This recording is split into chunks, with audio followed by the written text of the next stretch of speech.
I am Mark Donegan, host of the Marketing Execution Podcast. To start, many founders think a $100,000 studio builds authority, but the data proves otherwise, showing that one video transcript and a smart prompt beat expensive production. Moreover, scaling SaaS content burns startup cash. And my experience leading enterprise marketing teams taught me that raw efficiency is what drives predictable growth. Now, here's the conversation that Tim and I conducted today. Tune in, listen up, it's marketing time. Bright ideas sparking, blowing your mind. From strategies to big exec dreams, catch the buzz and join the execution. Marketing Convo.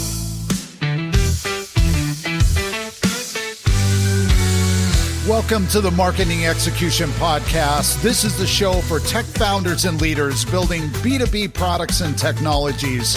We show you how to go further, faster to get the business results you need. From strategies to big exec dreams, catch the buzz and join the execution. Marketing Convo.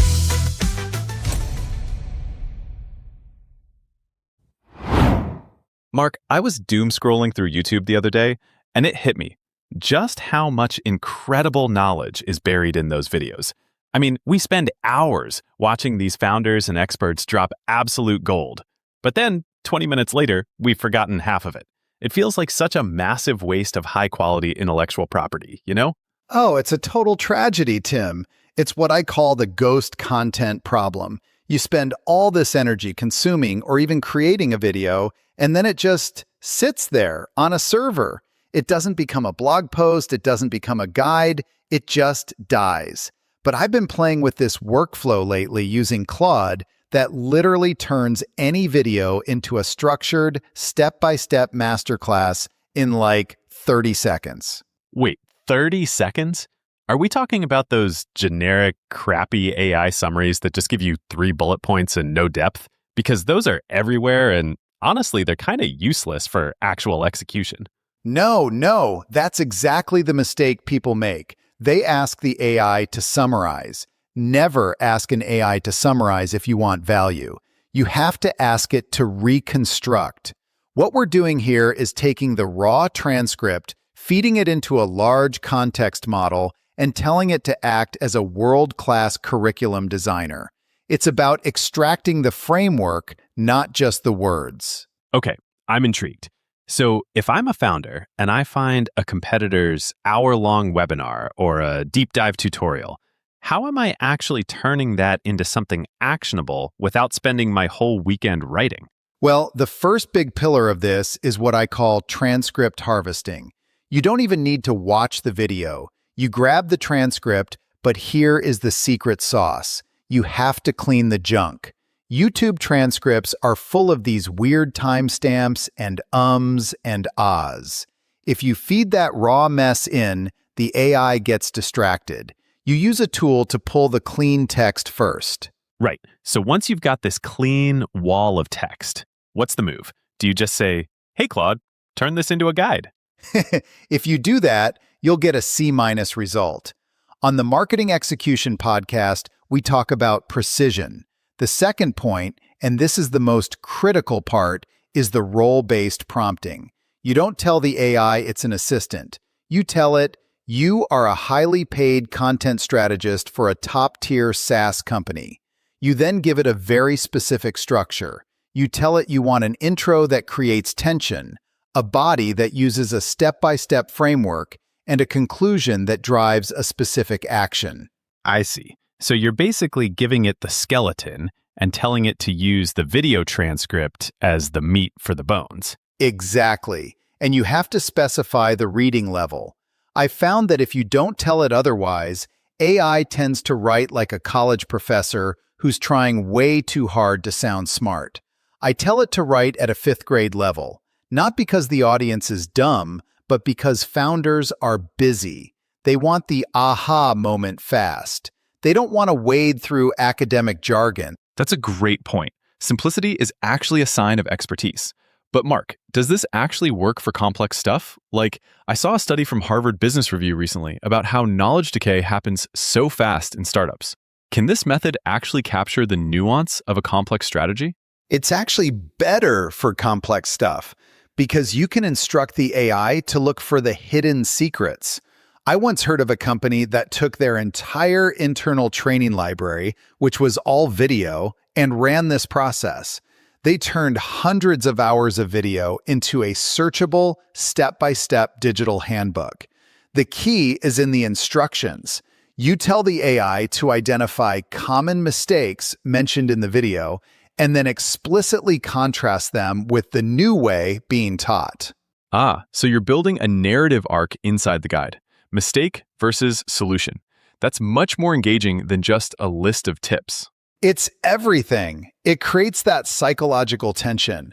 You're reading it and thinking, oh man, I'm doing that mistake right now. And then the guide hits you with the fix. It's persuasive. And look, the third point I really want to hammer home is what I call the multi-channel ripple. Once Claude gives you that masterpiece of a blog post or guide, you don't stop there. I knew there was a catch. You're going to tell me to do more work, aren't you? No, the AI does the work. You take that high-quality guide it just wrote and you say, okay, now give me 10 LinkedIn posts from this. Now give me a script for a 2-minute short. Now give me a newsletter teaser. You are turning one YouTube video into a month's worth of marketing execution. It's about being omnipresent without being original every single time. That is a huge shift in mindset. You're moving from a content creator to a content architect. You're just moving the pieces around. Totally. Most founders feel this immense pressure to be a quote-unquote thought leader and come up with something new every day. It's exhausting, and frankly, it's unnecessary. Most of the best ideas have already been recorded in a video somewhere. Your job is just to make those ideas accessible and formatted for the way people actually consume information today. It's like you're mining for gold. The video is the mountain, and this Claude workflow is the high-tech drill that actually gets the nuggets out so you can sell them. Yes, that's a perfect analogy. And honestly, with the context windows in models like Claude 4.6 now, you can feed it a 2-hour transcript and it won't break a sweat. It keeps the context perfectly.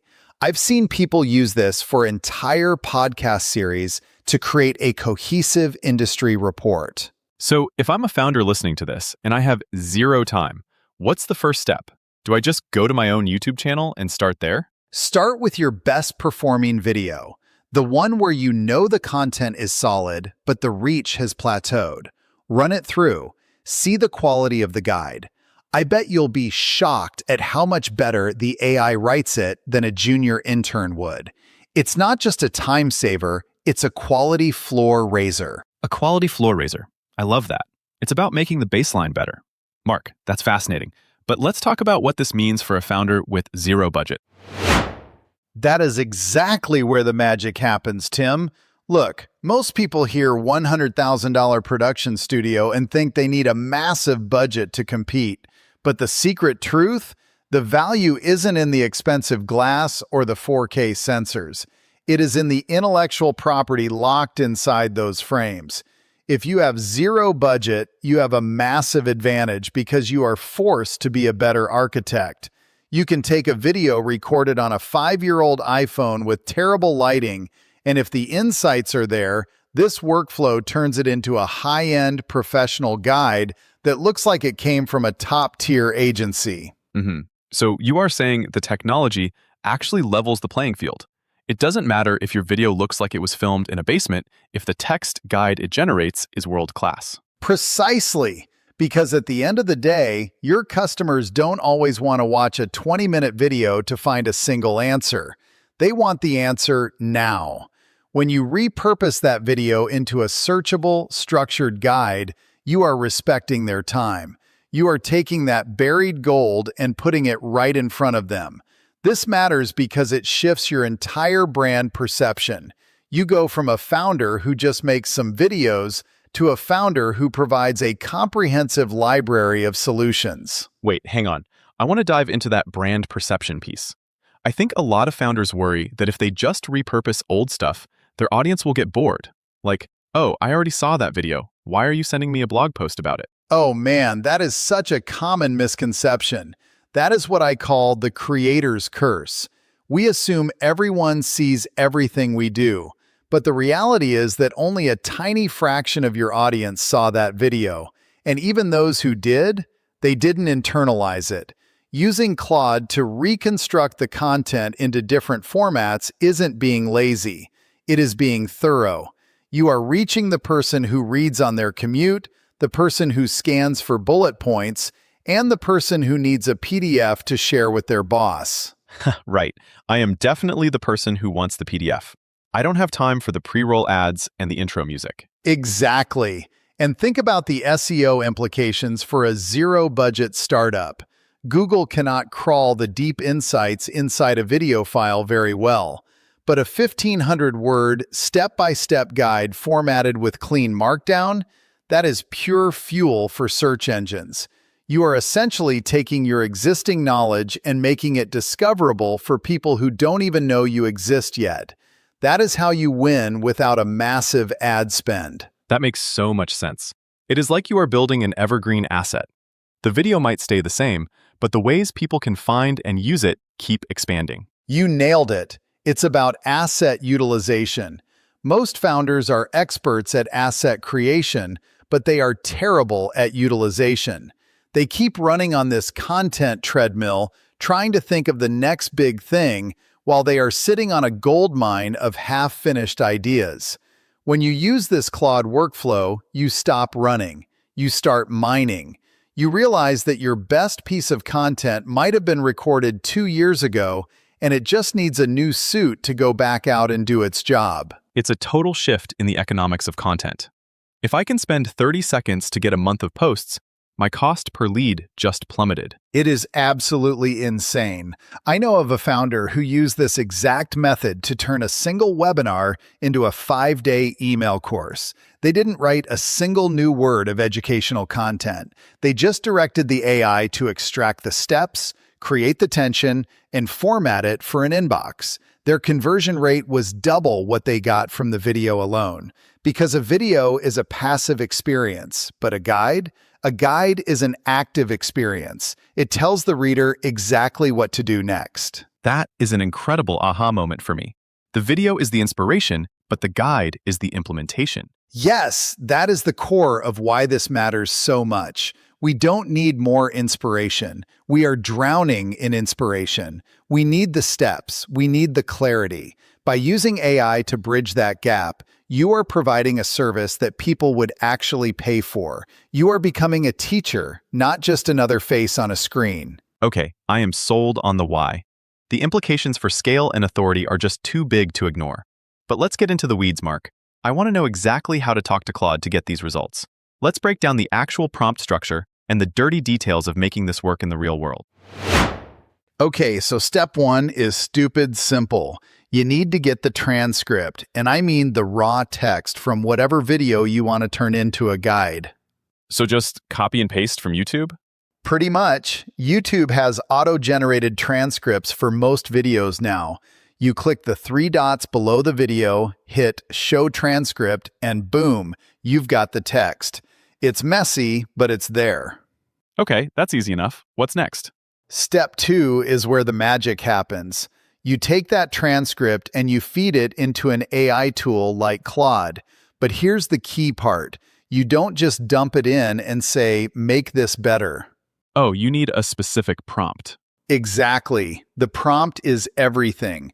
You want to tell the AI to analyze the transcript and create a fresh blog article.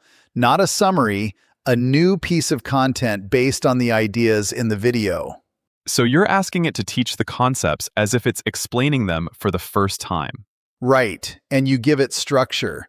You tell it to start with an intro that covers the big idea, then break down each key insight into its own section.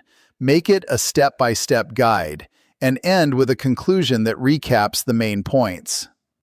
So the prompt is basically your recipe for the output. I love that. Yeah, think of it like ordering at a restaurant. If you just say, bring me food, who knows what you'll get? But if you say, I want a medium rare steak with mashed potatoes and no onions, you get exactly what you want. Okay, that makes sense. What else goes into the prompt? You want to specify the format. Tell it to use Markdown with headings, bullet points, bold text. This makes the guide scannable. People don't read anymore, Tim. They skim. So true. What about tone? Great question. You tell it the writing style you want. Conversational, educational, maybe a 5th grade reading level so it's easy to understand. You want the reader to have that aha moment without you telling them what the aha moment is. Wait, say more about that. So instead of saying, here's the big insight, you build tension first. You describe the problem. You make them feel it. Then you reveal the solution. It's storytelling 101.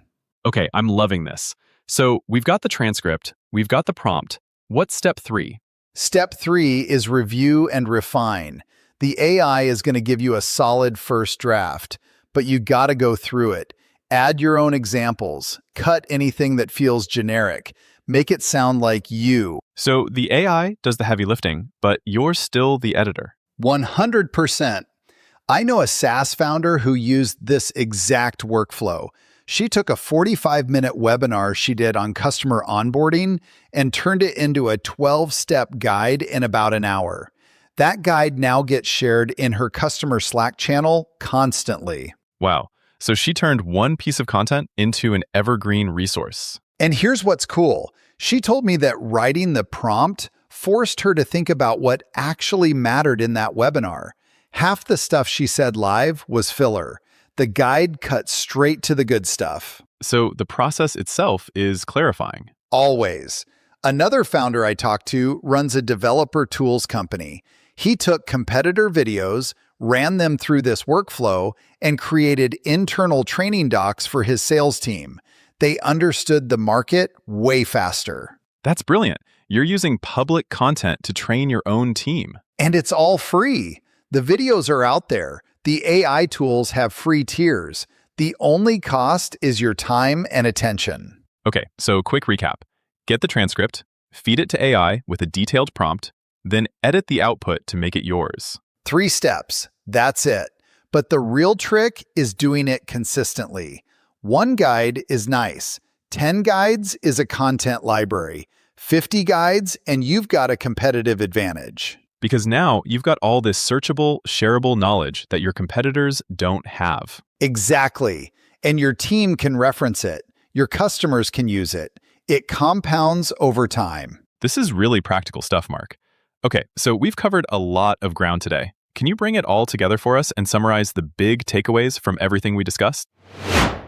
All right, let me bring this all together. We started by talking about how founders are sitting on a goldmine of content they've already created. The key insight is that your transcript is your secret weapon.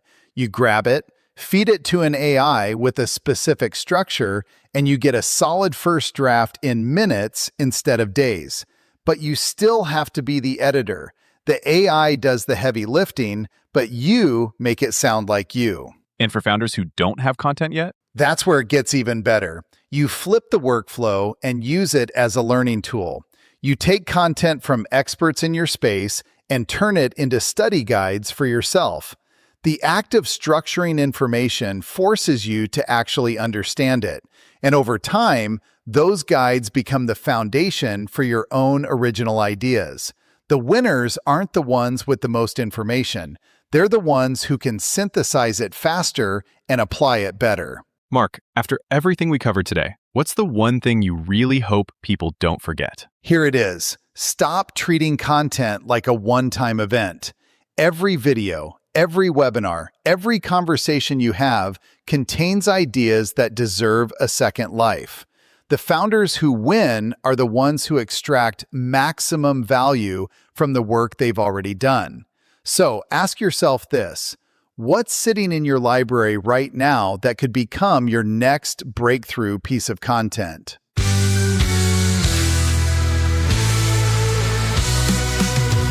The Marketing Execution Podcast is produced by Growth Stage Marketing. We are on a mission to see your company reach wild success using marketing pods. Too big except dreams. Catch the buzz and join the execution. Marketing Convo. Thank you for listening and being a part of the marketing execution movement and community. To learn how growth stage marketing clients reach more buyers and drive business impact, go to growthstage.marketing. That's growthstage.marketing.